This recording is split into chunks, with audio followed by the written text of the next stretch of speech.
একেবাৰে চমুকে কম কথাখিনি। মোৰ লগত নলবাৰী জিলা সমিতিৰ আমাৰ আৰম্ভণিৰ সতীৰ্থসকল আছে। 2020 চনৰ 2 অক্টোবৰত ৰাইজৰ দল গঠন হ'ব বুলি ঘোষণা কৰা হৈছিল গুৱাহাটীত, আৰু সেই ঘোষণাৰ 17 ছেকেণ্ড পিছত আমি এই সতীৰ্থসকলৰ সৈতে নলবাৰী ৰাজপথত আমি শোভাযাত্ৰা কৰিছিলোঁ ৰাইজৰ দলৰ হৈ। অৰ্থাৎ অসমত ৰাইজৰ দলৰ প্ৰথম ফিল্ড ৱাৰ্কাৰ চাইছিলোঁ আমি। আৰু যোৱা 6 মাৰ্চত দলৰ সভাপতি নামটো উল্লেখ নকৰাকৈ হীৰেণ গোহাঁই ছাৰক কংগ্ৰেছপন্থী বুদ্ধিজীৱী, বিজেপিপন্থী বুদ্ধিজীৱী, নিৰপেক্ষ বুদ্ধিজীৱী নহয় বুলি আমাৰ দলৰ সভাপতিগৰাকীয়ে, ৰাইজৰ দলৰ সভাপতিগৰাকীয়ে কথাখিনি সামাজিক মাধ্যমত কোৱাৰ বিৰোধিতা কৰি মই তেখেতলৈ মই সামাজিক মাধ্যমতে এটা আহ্বান এটা দিছিলোঁ যে আপুনি এইবিলাকৰ পৰা আঁতৰত থাকক, সকলোকে আক্ৰমণ নকৰিব। এই কথাখিনিক লৈ পেলাই দলীয় অনুশাসন ভংগ হোৱা বুলি, অথচ মই সেই পোষ্টটোত মই মাৰ্জনাও বিচাৰিছিলোঁ। কিন্তু সেই পোষ্টটোক লৈ পেলাই তেখেতসকলে দলৰ ফালৰ পৰা এইটো দলীয় অনুশাসন ভংগ হোৱা বুলি পিছদিনা 7 তাৰিখে মোলৈ অনুশাসন ভংগৰ জাননী আহিছিল, চকজ কৰিছিল, কাৰণ দৰ্শোৱা নটিচ দিছিল। আৰু কাৰণ দৰ্শোৱা নটিচ দিয়াৰ পিছতে 24 ঘণ্টাৰ সময় দিয়া হৈছিল। মই 3 ঘণ্টা নে 4 ঘণ্টাৰ পিছত মই সেই হেৰিখিনি দিছিলোঁ, উত্তৰটো দিছিলোঁ। উত্তৰটো আজি মই ৰাজহুৱা কৰিম, আপোনালোকৰ সন্মুখত দিম। উত্তৰটো তেওঁলোকে কি বিচাৰিছিল আৰু মই কি উত্তৰটো দিছিলোঁ আপোনালোকে গম পাব। এতিয়ালৈকে মই তাৰপিছত মই সামাজিক মাধ্যমত এই বিষয়ে একো কোৱা নাই। কিন্তু কথাটো হ'ল কি, তাৰপিছত 10 তাৰিখে তেওঁলোকে মোক সিদ্ধান্তটো দিলে যে মই দলীয় অনুশাসন ভংগ কৰাৰ অপৰাধত দলীয় কেন্দ্ৰীয় নেতৃত্বৰ পৰা, অৰ্থাৎ মুখপাত্ৰৰ পৰা আৰু ৰাইজৰ দলৰ নলবাৰী জিলা সমিতিৰ সভাপতিৰ পৰা মোক অপসাৰণ কৰা হ'ল। এতিয়া কথাটো হ'ল কি, আমি আটাইবোৰেই আছোঁ। তাৰপিছত পিছদিনা এখন প্ৰেছ মিট দিম বুলি পেলাই মোৰ কথাখিনি ক'ম বুলি পেলাই ভাবিছিলোঁ, কিন্তু জিলা সমিতিৰ সতীৰ্থসকলে এই কথাখিনি আকৌ লিখিত আকাৰে কেন্দ্ৰীয় সমিতিলৈ প্ৰেৰণ কৰিলে যে তেখেতৰ ওপৰত দিয়া সিদ্ধান্তটো প্ৰত্যাহাৰ কৰিবলৈ অনুৰোধ কৰিলে। 48 ঘণ্টা সময় আমাক ৰ'বলৈ দিলে, মোক ৰ'বলৈ দিলে জিলা সমিতিয়ে। ৰ'লোঁ, যোৱা পৰহি দিছিল, আৰু 48 ঘণ্টালৈকে তেখেতসকলে এতিয়ালৈকে কোনো ধৰণৰ লিখিত উত্তৰ দিয়া নাই। কেৱল যোৱাকালি তেওঁলোকে ফোন কৰি পেলাই যিকেইজনে নাম দিয়া হৈছিল তেখেতজনক গুৱাহাটীলৈ মাতিছিল। এই জিলা সমিতিৰ সদস্যসকলে কৈছে জুই লাগিছে নলবাৰীত, গুৱাহাটীত ফায়াৰ ব্ৰিগেড কিয়? গুৱাহাটীত কেন্দ্ৰীয় অফিচত ফায়াৰ ব্ৰিগেড কিয়? যদি সমস্যা হৈছে নলবাৰীলৈ আহক। আমিহে সংঘাতৰ সৃষ্টি হৈছোঁ আমাৰ সমাজত, গতিকে তেওঁলোকৰ বোলে সময় নাই, মানুহ নাই। কথাটো হ'ল কি, এনেকৈ যদি দল চলাবলগীয়া হয়, দলত যদি বাক স্বাধীনতাৰ হেৰি নাথাকে, যে ভাবিছোঁ যে ৰাজনীতি কৰিবলৈ আহিছিলোঁ, ভ্ৰষ্টাচাৰী ৰাজনীতি পৰিৱৰ্তন কৰিবলৈ ৰাজনীতি কৰিব। ৰাজনীতি আমাৰ পেচা নহয়, ৰাজনীতি আমাৰ নিচা। আৰু মানুহৰ হকে কাম কৰাৰ কাৰণে ৰাজনীতি এটা অন্যতম পথ বুলি পেলাই আমি ৰাজনীতি কৰিবলৈ আহিছোঁ। কিন্তু ৰাজনীতিত যদি এইবিলাক কাম যদি কৰিবৰ কাৰণে যদি নাথাকে, যদি ফিল্ডত থকা মানুহখিনিক যদি আঁতৰাই দিবলৈ তেওঁলোকে চেষ্টা কৰে, তেনেহ'লে ৰাজনীতি কৰি পেলাই কি হ'ব? সেইকাৰণে দুখ লাগিছে। অসমৰ সাম্প্ৰতিক ৰাজনীতিবিদসকলৰ মাজত অপৰিপক্ক হ'লেও আমাৰ প্ৰিয় ৰাজনীতিবিদ সকলৰ ভিতৰত অন্যতম অখিল গগৈ। অখিল গগৈৰ প্ৰতি প্ৰিয় ৰাজনীতিবিদ আগতেও আছিল, এতিয়াও থাকিব, ভৱিষ্যতেও থাকিব, এতিয়াও আছে, ভৱিষ্যতেও থাকিব। তেখেতক সন্মান কৰোঁ। তেখেতে যি সংগ্ৰামী সামাজিক মাধ্যমৰ মাজেদি যেনেকৈ আহি পেলাই ৰাজনীতি কৰিছে, দলৰ সভাপতি হৈছে, আমি অনস্বীকাৰ্য এই কথা, আমি সদায় স্বীকাৰ কৰিম। কিন্তু কথাটো হ'ল কি, দলীয় অনুশাসন ভংগৰ অপৰাধত ফেচবুকত, সামাজিক মাধ্যমত এটা আহ্বান দিয়াৰ কাৰণে আমাক যদি দলীয় অনুশাসন ভংগ কৰা বুলি কোৱা হয়, দলৰ সভাপতিগৰাকীয়ে, ৰাইজৰ দলৰ ভাতৃ সংগঠন যুৱ বাহিনীৰ সভাপতিগৰাকীয়ে ফেচবুকত প্ৰতিনিয়ত দলীয় অনুশাসন ভংগ কৰি আছে। কিন্তু জ্ঞানেন চক্ৰৱৰ্তীৰ ওপৰত দলীয় অনুশাসন ভংগৰ জাননী কিয়? সেইকাৰণে দুখ লাগিছে। যদি কথা কোৱাৰ অধিকাৰ নাথাকে, দলীয় অনুশাসন ভংগই কৰি থাকোঁ, ভাবিছোঁ এনেকৈ ৰাজনীতি কৰিবলৈ ইচ্ছা নাই। সেইকাৰণে আজি আপোনালোকৰ সন্মুখত অসমবাসীৰ ৰাইজৰ ওচৰত হাতযোৰ কৰি ক্ষমা বিচাৰি মুক্ত হ'ব বিচাৰিছোঁ, ৰাজনীতিৰ পৰা মুক্ত হ'ব বিচাৰিছোঁ। ৰাজনীতি নকৰোঁ।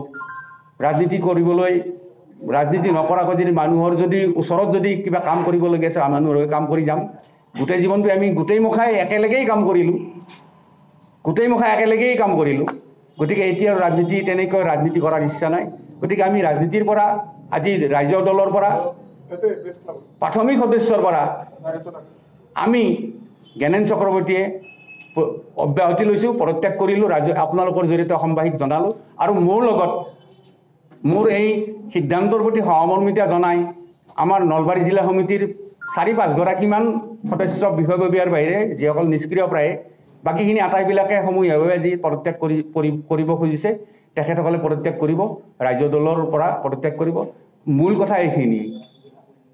কিমান কথা এতিয়া বিশেষকৈ ক'ব খোজা নাই। মই সিদিনা পোষ্টতে এই কথাখিনি কৈছোঁ। কথাখিনি আগতে পোষ্টত মই সামাজিক মাধ্যমত যিটো পোষ্ট দিছিলোঁ 6 তাৰিখে সেই পোষ্টত কৈছোঁৱেই যে আমি কিছুমান কথা ক'ব খুজিলে তেখেতৰ হয়তো সময় নাথাকে, হেৰি নাথাকে, কিন্তু বাকীবিলাকেওতো এইবিলাক কথাত গুৰুত্ব দিব লাগে। সভাপতিজনে যদি অনবৰত যদি ইমান এগ্ৰেছিভ হৈ থাকে ভবা নাই। সেইকাৰণে আপোনালোকৰ আগত কৈছোঁ যে অখিল গগৈ এতিয়াও প্ৰিয় ৰাজনীতিৰ ভিতৰত অন্যতম এগৰাকী অখিল গগৈ। কিন্তু অখিল গগৈৰ ৰাজনীতিটো পৰিপক্ক হোৱা নাই, আমি সেই কথাটো স্বীকাৰ কৰিছোঁ। আমিও ৰাজনীতিত পৰিপক্ক নহয়। আমি এটা অৰাজনৈতিক সংগঠনৰ পৰা, আন্দোলনৰ মাজেৰে অৰাজনৈতিক সংগঠনৰ পৰা আহিছোঁ। আমিও পৰিপক্ক ৰাজনীতি। কিন্তু আমি যদি ভুল কৰোঁ, জনসাধাৰণৰ পৰা আমি কি পাম? জনসাধাৰণে কি আমি সকলোকে আক্ৰমণ কিয় কৰিব খোজোঁ? হীৰেণ গোহাঁই ছাৰক, হৰে কৃষ্ণ ডেকা ছাৰহঁতক আমি কিয় আক্ৰমণ কৰিব লাগে? অসমত এতিয়া বুদ্ধিজীৱী চিন্তাবিদসকল ৰাইজৰ পক্ষত কথা ক'বলৈ ভয় কৰা হ'ল। যিকেইজন আছে তেখেতসকলক যদি আক্ৰমণ কৰোঁ কংগ্ৰেছপন্থী বুদ্ধিজীৱী বিজেপিপন্থী বুলি পেলাই, তেনেহ'লে ৰাইজৰ পক্ষত কোন থাকিব? ৰাইজৰ পক্ষত মাতিব কোনে? এই কথাখিনি, এই পৰিপক্ক কথাখিনি তেওঁলোকৰ মূৰত নোসোমাই কিয়? সেয়া আমাৰ দলৰ সভাপতিয়ে হওক বা দলৰ পদত্যাগ কৰা আমি সকলৰ ক্ষেত্ৰতে হওক, আমি এইবিলাক কথা ক'ব নালাগে। বিৰোধী ঐক্য অসমত 126টা সমষ্টি আছে। 126টা সমষ্টিত 126জন বিৰোধী প্ৰাৰ্থী থিয় কৰাওক আৰু গোটেই জীৱন তাৰ কাৰণে আমি সংগ্ৰাম কৰি যাম। কিন্তু এই ধৰণৰ কথা হৈ থাকিলে কিন্তু কেনেকৈ হ'ব? অখিল গগৈ হাৰিলে, এইবাৰ দেৱব্ৰত শইকীয়া হাৰিলে, ভূপেন গগৈ হাৰিলে, ভূপেন বৰা হাৰিলে, কি গৌৰৱ গগৈ হাৰিলে, তেওঁলোকৰ কিবা লোকচান আছে নেকি? হিমন্ত বিশ্ব শৰ্মা হাৰিলে, তেওঁলোকৰ কিবা লোকচান আছে নেকি? যিমানবাৰ MLA হৈছে, যিমানবাৰ MP হৈছে, তেওঁলোকে পেঞ্চন পাব, 1 লাখ টকা 1.5 লাখ টকা পেঞ্চন পাব। কিন্তু সাধাৰণ ৰাইজৰ কি হ'ব? এই কথাটো তেওঁলোকে কিয় নুবুজে? দলৰ নেতৃত্বই কথাখিনি কিয় নুবুজে? সেইকাৰণেই কৈছোঁ যে ৰাজনীতি কৰি এটা পথ এটা লৈছিলোঁ, সৎ ৰাজনীতিৰ পথ এটা লৈছিলোঁ। সৎ ৰাজনীতিৰ পথত যদি ভুল হৈছে, ভুল যদি কৰিছোঁ, দলীয় অনুসৰণ ভংগ কৰিছে, দলীয় অনুসৰণ ভংগ যদি কৰিছোঁ, মোক এটা ৱাৰ্ণিং দি পেলাই তেওঁলোকে এৰিব পাৰিলেহেঁতেন। চিধাই দলীয় পদৰ পৰা অপসাৰণ কৰি দিলে। ফিল্ডত কাম কৰা মানুহ নাই। নলবাৰীত আপোনালোকে জানে, নলবাৰীত এটা সমষ্টিৰ উদাহৰণ দিছোঁ, নলবাৰী সমষ্টিটোত 1,06,000 ভোট বিজেপিয়ে পায়, 58,000 ভোট AGP কংগ্ৰেছে পায়। অৰ্থাৎ 1,65,000 ভোটৰ পিছত আমি স্পেচ উলিয়াব লাগিব। ৰাইজৰ দলে ইয়াক সংগঠন কৰিব লাগিব। ভাবি চাওকচোন কি পৰ্যায়ত আমি কাম কৰি আছোঁ। আমি এই আটাইখিনি কৰ্মী কি পৰ্যায়ত কাম কৰি আছোঁ। অথচ মোক ৰাতি 2:15 যেতিয়া উঠাই লৈ গৈছিল পুলিচে, ৰাতি যেতিয়া 11:30 বজাত 8 বজাত উঠাই নি পেলাই 11:30 বজাত এৰি দিছে পুলিচে। মোৰ দলৰ কেন্দ্ৰীয় সমিতি, মই দলৰ কেন্দ্ৰীয় মুখপাত্ৰ, এটা ৰাজনৈতিক দলৰ এখন জিলা সমিতিৰ সভাপতি, কেন্দ্ৰীয় সমিতিয়ে এজন সদস্যই মোক ব্যক্তিগতভাৱে খবৰ ল'ব নালাগে। কিয় বিবৃতি নিদিয়া? কিয় নিব বুলি পেলাই? কিয় পুলিচে অত্যাচাৰ কৰিব, টৰ্চাৰ কৰিব বুলি পেলাই কিয় বিবৃতি নিদিয়ে? বহুত কথা ক'বলগীয়া আছে। এইবিলাক কথা ক'বলৈ মোৰ পিছত যদি দলটো নাথাকে, মই দলটোৰ লগত কেনেকৈ থাকিম? এই সদস্যখিনিয়ে ৰাতি 11 বজাত, ৰাতি 2:15, ৰাতি 3 বজাত গৈ পেলাই থানাত উপস্থিত হৈছে, হেৰি কৰিছে। কিন্তু দলৰ কেন্দ্ৰীয় মানুহ হোৱাৰ পিছতো মোৰ পিছত কিন্তু দলটো নাথাকিল। সেইকাৰণে এইবিলাক কথা ক'বলৈ ইচ্ছা নাই। দলটোৰ বিৰুদ্ধে ক'বলগীয়া একো নাই। দলটো পৰিপক্ক হওক, শুভেচ্ছা থাকিল। দলটোৱে এটা পথত আগবাঢ়ি যাওক, এটা গতিশীল পথত আগবাঢ়ি যাওক, আলি দুমোজাত ৰৈ নাযাব। এই কথাখিনি ৰাইজৰ দলকো কৈছোঁ, অসমৰ গোটেইকেইটা বিৰোধী দলক কৈছোঁ। আজি বিজেপিক অকলে পৰাভূত কৰিব পৰা অসমত কোনো শক্তি নাই। আটাইবোৰ বিৰোধী দল যদি একগোট হৈ পেলাই যদি লগ নালাগে, তেনেহ'লে ইয়াত আকৌ বিজেপি পৰাভূত কৰিব নোৱাৰে। মানুহ বাৰে বাৰে পৰিৱৰ্তন বিচৰা মানুহখিনি বাৰে বাৰে প্ৰতাৰিত হ'ব, বাৰে বাৰে বঞ্চিত হ'ব। আৰু ২৬ত যদি বিৰোধী দলে যদি অসমৰ শাসন ক্ষমতা দখল কৰিব নোৱাৰে তেনেহ'লে নাভাবিব যে অসমৰ মানুহে সিংহলৰ শ্ৰীলংকাৰ দৰে ওলাই আহি পেলাই শাসকসকলক উৎখাত কৰিব, এই কথা নাভাবিব। মানুহে কিন্তু আকৌ স্থবিৰ হৈ যাব, নিষ্ক্ৰিয় হৈ যাব, ৰৈ যাব মানুহ। গতিকে আহ্বান জনাইছোঁ, তেওঁলোকৰ প্ৰতি, তেখেতসকলৰ প্ৰতি আমাৰ শুভেচ্ছা আছে, শুভকামনা আছে। তেখেতসকলে পৰিপক্ক ৰাজনীতি কৰক। আমি ৰাজনীতি নকৰিলেও, ৰাজনীতিৰ পৰা দূৰত থাকিলেও ৰাইজৰ দলৰ প্ৰতি আমাৰ শুভাকাংক্ষা, তেওঁলোকে আমাৰ পৰা অনাকাংক্ষিত শুভাকাংক্ষা বুলি ভাবিব পাৰে। তেখেতসকলৰ প্ৰতি আমাৰ শুভাকাংক্ষা, শুভেচ্ছা, শুভকামনা আটাইবোৰ থাকিব। জিলা সমিতিৰ আমাৰ ৩১জনীয়া জিলা সমিতি আছিল। জিলা সমিতিৰ ৪-৫ গৰাকীমানৰ বাহিৰে আটাইবিলাকে আজি পদত্যাগ কৰিছে। অহা নাই, কিন্তু আপোনালোকে সুধি ল'ব পাৰে। ২৫-২৬ জন, ২৭ জন মানে আজি পদত্যাগ কৰিছে। আৰু আমাক ব্যক্তিগত মই লিখিছিলোঁ ৰাজনৈতিক অভিযান গ্ৰহণ কৰিব। যোৱাকালি ৬ তাৰিখে ২০২৫ ইংৰাজী তাৰিখে সামাজিক মাধ্যমত মই এটা লেখাযোগে মই নাম উল্লেখ নকৰা আমাৰ দলৰ মাননীয় সভাপতিলৈ এটা বিনম্ৰ আহ্বান জনাইছোঁ। উক্ত লেখাটোৰ জৰিয়তে মই আমাৰ দলৰ কোনো অনুশাসন ভংগ কৰা বুলি ভবা নাই। সেয়া সামাজিক মাধ্যমত মোৰ ব্যক্তিগত আহ্বানে। তাৰোপৰি আহ্বানটোত মই মাৰ্জনাও বিচাৰিছোঁ।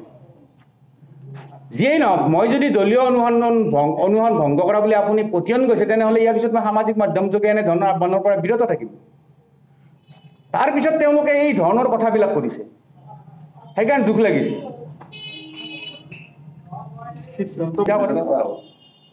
বিবেচনা কৰা হ'ব। তই আছিলোঁ অতদিনে ইমান বছৰ, তাৰপিছৰ বহুদিন ধৰি আমি নলবাৰীত সংগঠন কৰিলোঁ। এই শেহতীয়াভাৱে যিটো তেওঁলোকে আমাৰ সভাপতিৰ বিৰুদ্ধে সিদ্ধান্ত দিছে, দলৰ পৰা পদবীৰ পৰা অব্যাহতি দিছে, সেই সিদ্ধান্তটোৰ বিৰোধিতা কৰি পেলাই আমি তেওঁলোকক পত্ৰ লিখিছিলোঁ। পত্ৰত তেওঁলোকে কোনো ধৰণৰ উত্তৰ নিদিলে, বৰঞ্চ আমাক গুৱাহাটীলৈ মাতিলে, কিন্তু তেওঁলোকৰ কোনো প্ৰতিনিধিয়ে আমাক লগ কৰিব নাহিলে বা আমাৰ কথাখিনি জানিব নিবিচাৰিলে। সেই বিৰোধিতা কৰি পেলাই আমি আজি সমূহীয়াভাৱে পদত্যাগ কৰিছোঁ। আৰু আগতেও বহুত এনেকুৱা ঘটনা হৈছে। আমাৰ যেতিয়া জিলাৰ সভাপতিগৰাকীক পুলিচে ৰাতি ২টা বজাত উঠাই লৈ গৈছিল, যেতিয়া ৮ বজাত উঠাই লৈ গৈছিল, তেতিয়াও দলৰ ফালৰ পৰা কোনো ধৰণৰ বিবৃতি দিয়া আমি দেখা নাই, বা কোনো দলৰ সভাপতিকে ধৰি কোনো নেতাই মাত মতা আমি সংবাদ মাধ্যমে দেখা নাই। এইবোৰ কথাৰ প্ৰতি আমি অতিষ্ঠ হৈ পেলাই আজি সমূহীয়াভাৱে গোটেই জিলা সমিতিখনে পদত্যাগ কৰিছোঁ। এইখিনিয়ে।